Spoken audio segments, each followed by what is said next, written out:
मृत्यू झाला आहे। बरेचसे ॲक्सिडेंट या मार्गावर होतच राहतात।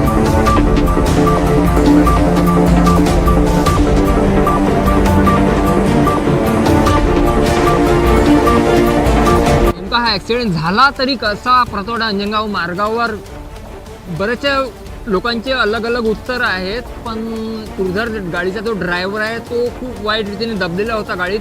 स्थानिक लोकांनी काढलं त्याला। पाऊस सुरू आहे आता। जवळपास टोटल 3 लोकांचा मृत्यू या घटनेमध्ये झाल्याची प्राथमिक माहिती आपल्याला आहे।